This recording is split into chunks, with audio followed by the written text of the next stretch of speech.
care ai venit în Cana Galilei și nunta de acolo ai binecuvântat-o.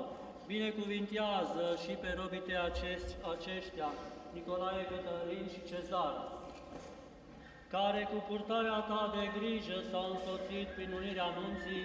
Binecuvintează intrările și ieșirile lor, înmulțește cu bunătăți viața lor, primește cununile lor în împărăția ta, păzindu-i curați, fără de brihană și neasupriți, în vecii vecilor. Amin. Mărire ție, Hristoase, Dumnezeul nostru, nădejdea noastră, mărire ție.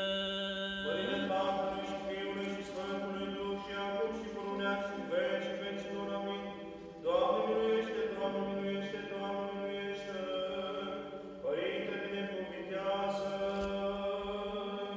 Cel ce cu venirea sa în Cana Galilei a arătat nunta cinstită, Hristos, adevăratul Dumnezeul nostru, pentru rugăciunile preacuratei Maicii sale, ale Sfinților Măriților, întru tălăudaților apostoli, ale Sfinților de Dumnezeu încurunați și întocmai cu apostolii, împărați Constantin și Elena, ale Sfântului Marelui Mucenic Procopie și ale tuturor Sfinților, să ne miluiască, să ne mântuiască pe noi, ca un bun și de oameni iubitori. Amin. Hristos a înviat! Hristos a înviat! Hristos a înviat!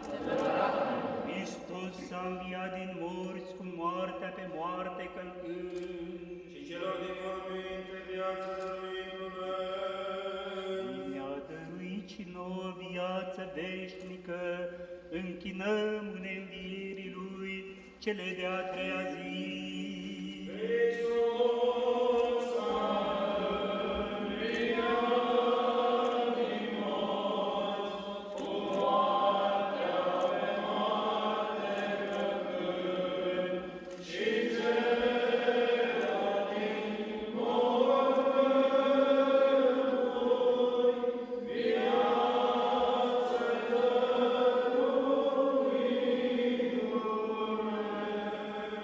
În numele Tatălui și al Fiului și al Sfântului Duh. Și mama lui Iisus era acolo și a fost chemat la nuntă și Iisus și ucenicii săi. Din Evanghelia de la slujba Sfintei Cununi. Preacucernice Părinte, iubiți miri, onorați nași, binecuvântați nași. S-a obișnuit încă de pe timpul Mântuitorului ca la nuntă oamenii să fie chemați. A fost chemat la nuntă și Iisus și ucenicii lui. Voi l-ați chemat la nuntă? Sigur l-ați chemat. Și i-ați trimis invitația atunci când ați hotărât ca El să fie prezent aici în biserică și să vă unească, să vă cunune unul cu celălalt.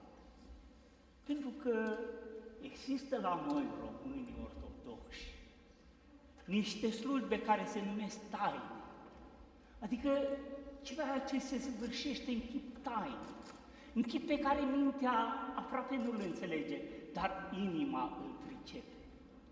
Și una dintre aceste taine este unirea aceasta tainică a doi oameni, unirea pe care o face Hristos.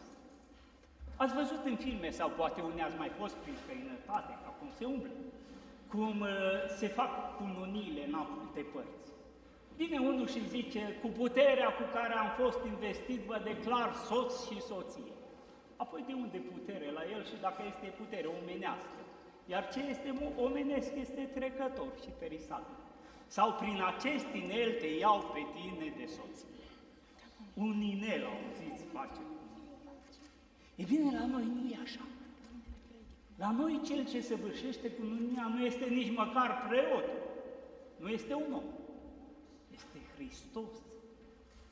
Și ați auzit atunci când Părintele v-a pus cununile pe cap, că a zis, se cunună robul lui Dumnezeu cu roaba lui Dumnezeu. N-a zis, cunun eu pe robul lui Dumnezeu cu roaba lui Dumnezeu. Se cunună de către el. Și a făcut-o. Hristos a făcut-o. Iar ce-a unit Dumnezeu, ați auzit spunându-se în slujbă, omul să nu despară. Vai de cel ce strică lucrarea lui Dumnezeu! Vai de cel care rupe o legătură făcută de Hristos în biserică. El este prezent aici, nu numai prin icoanele cu Maica Domnului și cu toți Sfinții care sunt prezenți la nunta voastră, ci în chip tainic este prezent aici și v-a unit unul cu celălalt. Și știți de ce a binevoit Hristos să răspundă invitației voastre și să vină la nunta voastră? Din aceeași pricină pentru care a făcut tot ceea ce a făcut pentru omenire, din pricina pentru care s-a întrupat, din pricina pentru care a pătimit și din pricina pentru care a înviat pentru noi oameni și pentru a noastră mântuire, iar pricina aceasta este dragostea. Atât de mult a iubit Dumnezeu lumea, încât pe unul născut Fiul Său l-a dat ca tot cel ce crede în El să nu piară, ci să aibă viață veșnică. Așadar, din dragoste le face Dumnezeu pe toate cu noi.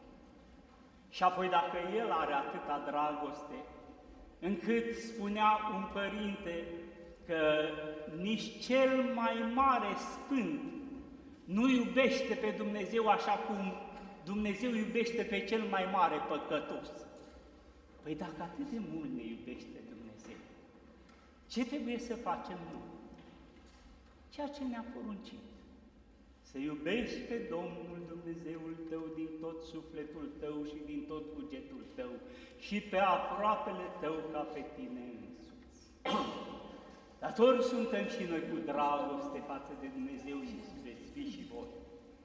Și apoi dacă sunteți cu dragoste față de aproape, și apoi de acum înainte cel mai aproape veți fi unul de celălalt. Și atunci trebuie ca dragostea voastră, care e mare, așa e, din dragoste.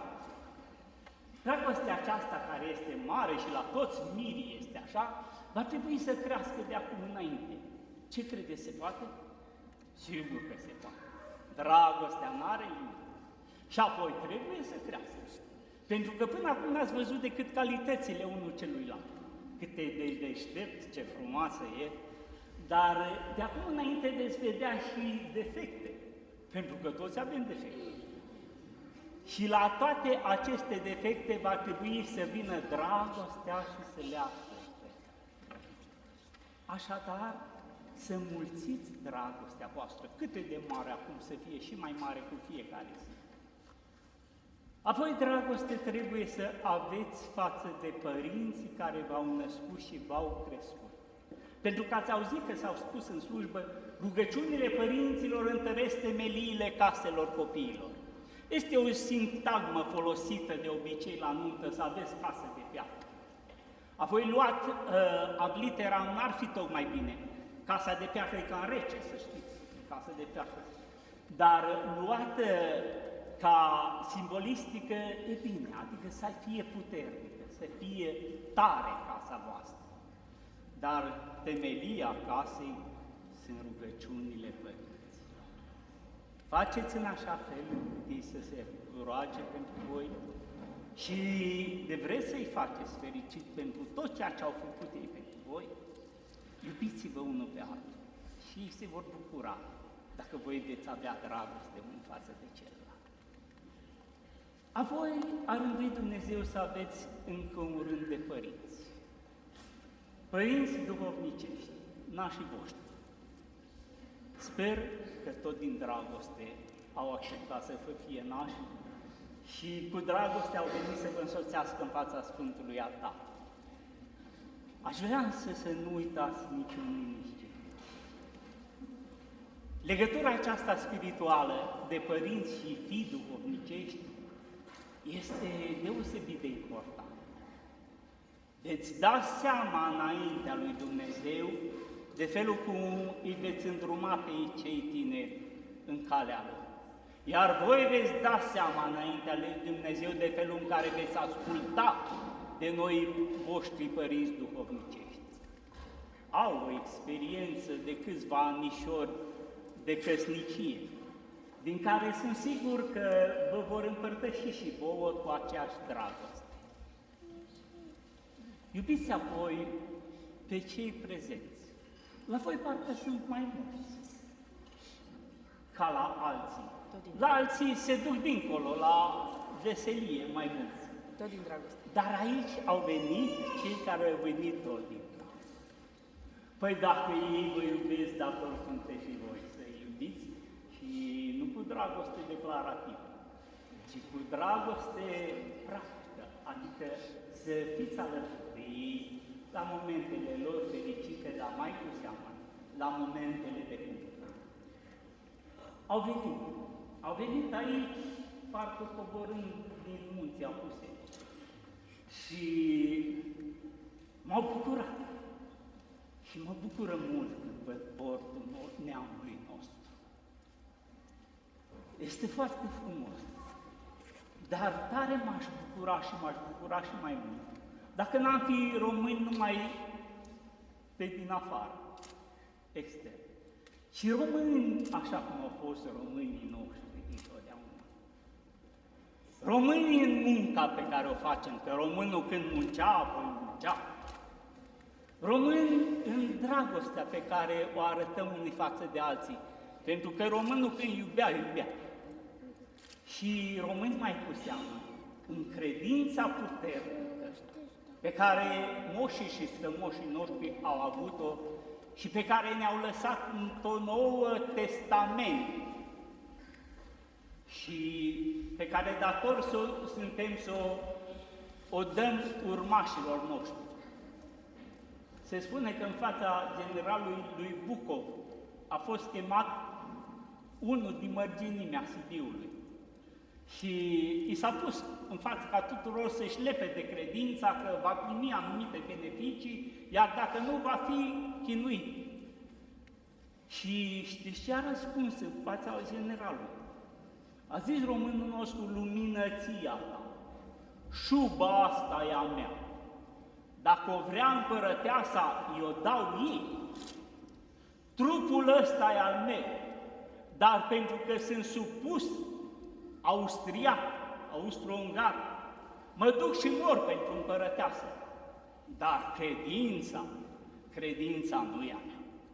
Credința a moșilor și strămoșilor mei și va fi a fiilor și fiilor mei și aceea nu vă pot da vouă. Iată, așa aș vrea să fie poporul acesta și de acum înainte. Vă grăbiți așa. Ei bine, nu o să mă mai spun multe. Puneți în cupa inimilor voastre aceste îndemnuri. Duceți-le cu voi. Și atunci când va fi greu, să știți că va fi și greu. E frumos, e tare frumos să fii căsătorit. Dar și greutăți sunt peste. Atunci când va fi greu, să vă aduceți aminte lucrul acesta, că Hristos a fost la nunta voastră, că El v-a cununat unul cu celălalt și că orice ar fi, n-aveți dreptul să vă despărțiți. Și atunci veți avea ceea ce v-ați dorit, și știu eu ce v-ați dorit. O căsnicie fericită, liniștită, așa cum vă dorește și astăzi Biserica să o aveți, într-un mulți și fericiți ani. Mulți ani trăiască!